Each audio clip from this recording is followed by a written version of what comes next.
Hello guys, welcome back to another video. We are going to be recapping and kind of breaking down UFC Fight Night Tuivasa versus Ciryl Gane. And yeah, it was a very nice card. There's a few KOs on there, a few finishes, which were pretty nice. Yeah, main card was pretty solid also. So let's get right into it. Next week we have UFC 279. I have my breakdown coming out tomorrow, 2 p.m. Mountain Standard, and then 5 p.m.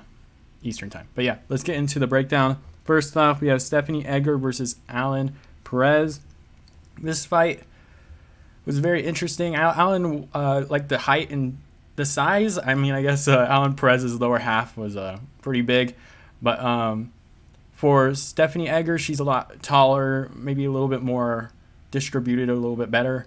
So she was able to out-grapple Ailin Perez. Ailin Perez would look for the clinch and try to take her down. She could not do that. Stephanie Egger would flip her over, ground and pound her on the ground, do all sorts of things until the end of the second round, where she did put in a rear naked choke to win the fight. So yeah, that's what we had here. I think I just said Ailin Perez just for a little underdog because it's lower level women's MMA. Realistically, Stephanie Egger would have won that, but yeah, let's move on. And the weird thing about it was Ailin Perez was pretty solid on the feet too, but she kept going to the takedowns. But yeah, let's move on up the card to Cristian Quinonez versus Khalid Taha.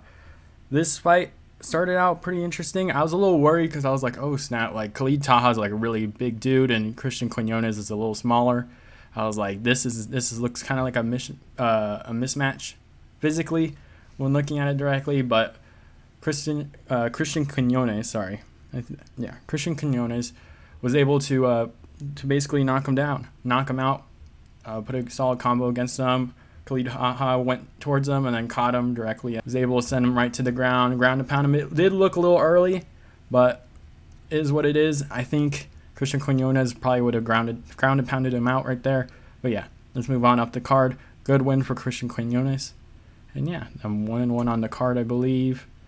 Next fight, we have Gabriel Miranda versus Benoit Saint-Denis. This fight, oh my goodness, Benoit Saint-Denis basically dominated most of the fight. Super powerful.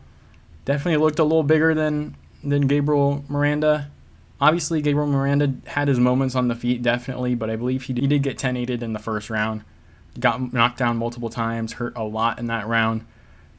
Benoit Saint-Denis did a lot more damage in that first round than Gabriel Miranda. Miranda had his moments on the feet, but obviously Benoit Saint-Denis was able to get him on the ground, do some damage there, get him up, and do some damage on the feet before ending the fight in the second round, basically relatively early. He hurt him really badly. Maybe if the first round had like an extra 30 seconds, the fight would have been over there. But at the beginning of the second round, Benoit Saint-Denis started where he left off in the second round and KO'd Gabriel Miranda. But yeah, good win for Benoit Saint-Denis. And yeah, I believe I am 2-1 on the card. Next fight on the card is Michal Figlak versus Perez Ziam. This fight was very interesting. I didn't realize Perez Ziam would be that much bigger than Michal Figlak. Perez Ziam was way bigger than him. Was so much longer than Michal Figlak. Michal Figlak couldn't really get much going on the feet. He was just getting beat the hell up. Got hurt multiple times in the fight. But yes, not a very good look for him. He didn't have a really good matchup here. I don't know what he should do. He's very thick in the thighs, but I don't know if will he be able to lose some of that weight and then move down a little bit? I have no idea. I believe it was at lightweight. But yeah, Perez Ziam was way too big for Michal Figlak in this fight. So yeah, good win for Perez Ziam. He had his moments on the feet, had his moments on the ground. Michal Figlak could not get him on the ground. Perez Ziam was just that much bigger. I think even Michal Figlak had him in top mountain. Perez Ziam just got up and pushed him off. That's how the size advantage kind of worked. It was not a good performance for Michal Figlak just based on how big Perez Ziam was in the fight. But yeah, good one for him. Let's move on up the card. We have Nasrat Haqparast versus John Makdessi. Haqparast did really well in this fight. I said he'll need to counterpunch here, and he definitely did that, especially early in the rounds. He did very well against John Makdessi. He was definitely piecing him up quite a bit. Was outboxing him there. Was opening up to a lot more kicks, so he was hurting Makdessi quite a bit. I think Makdessi ate the first kick, which is pretty good for him. But this fight does go to a decision. Good win for Nasrat Haqparast. Not much to say here, but basically counterpunched his way there. Did really well on the feet. Good win for him there. This fight, Abus Magomedov, I believe. Yeah, Abus Magomedov versus Dustin Stoltzfus. This fight basically went how I thought it was going to be. Abus Magomedov basically just hit a front kick and then murdered him there. Hit the front kick, got like his feet in his mouth. Kind of gross, but he moved up on him and then just finished him off with his hands. And yeah, it was over right there. 19-second KO. Very impressive for Abus Magomedov. And yeah, I'll be looking forward to more of his matches. It was a very good performance for him. But yeah, let's move on up the card to Charles Jourdain versus Nathaniel Wood. This fight actually played out very interestingly. I thought Jourdain would have been able to find his distance more with the leg kicks that Nathaniel Wood would throw. He didn't really do that. He didn't have that much balance as much as I thought he would be having. So Nathaniel Wood would chop at the legs. Obviously, Charles Jourdain had some good moments in there, was hitting him pretty well most of the fight.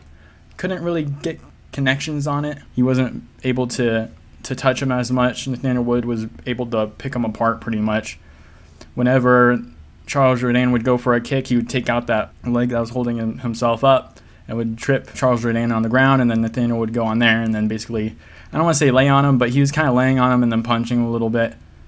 But yeah, good win for Nathaniel Wood on this fight. Charles Jourdain is very tough. The card, William Gomez versus Jarno Evans. I chose William Gomez here. They were basically head kicking most of the time. Just a head kicking battle is what it was. And then William Gomez was able to take him down a couple times, grind him out there, punch him a couple times, ground and pound.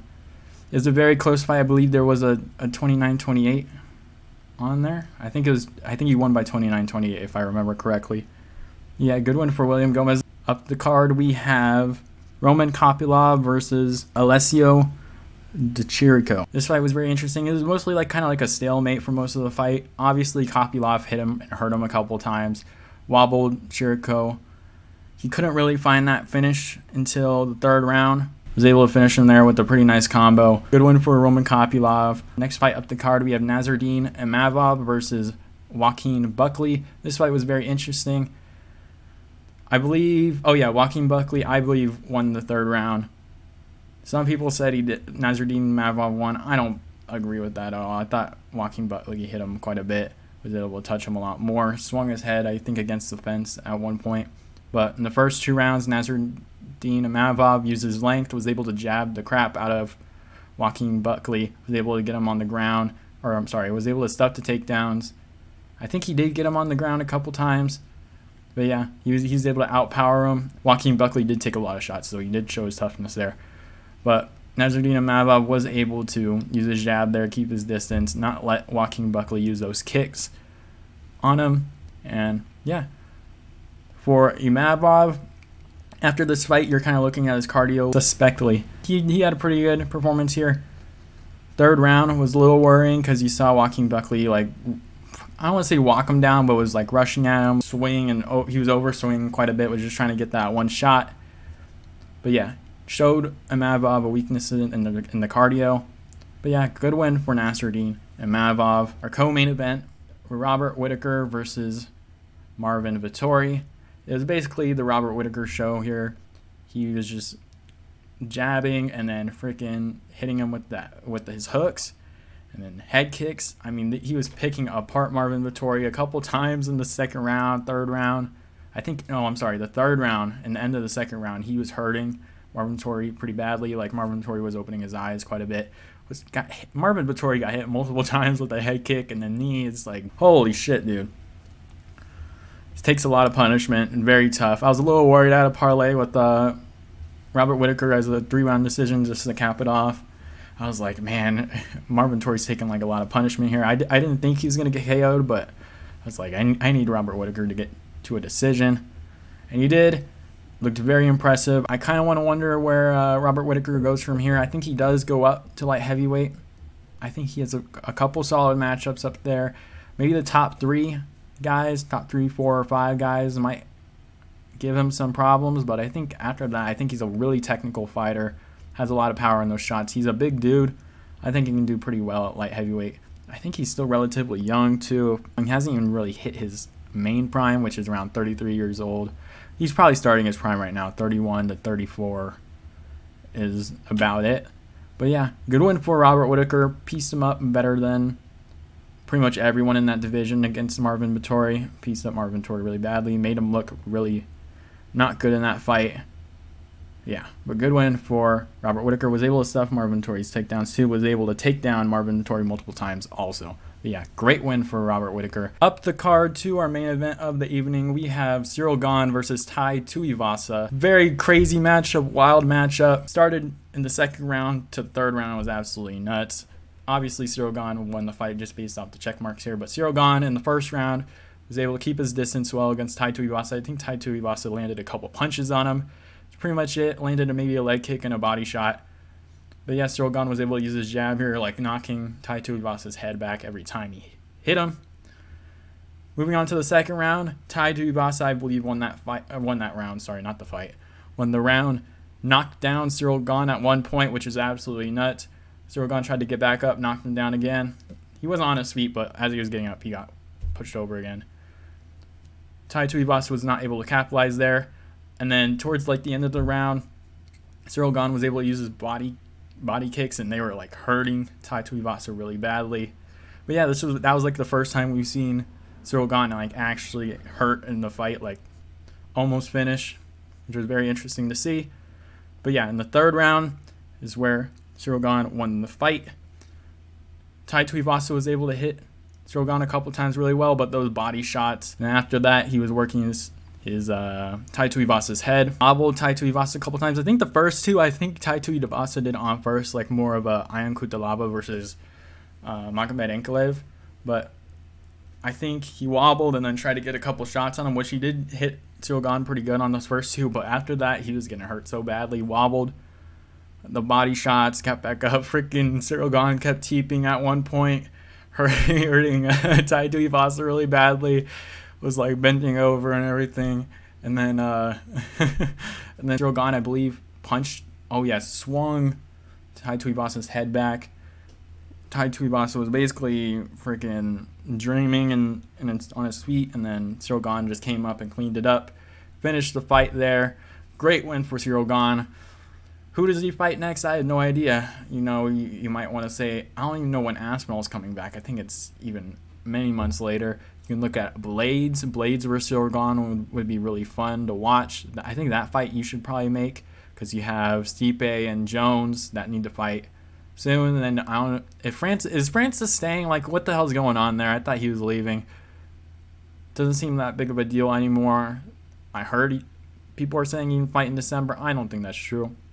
I don't know how his contract works. Does he have another fight? I have no idea.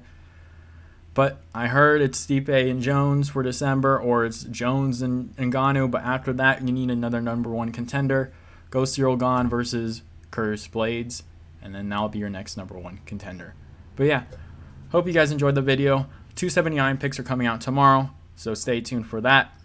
And yeah, hope you guys enjoyed, and I'll see you guys next time.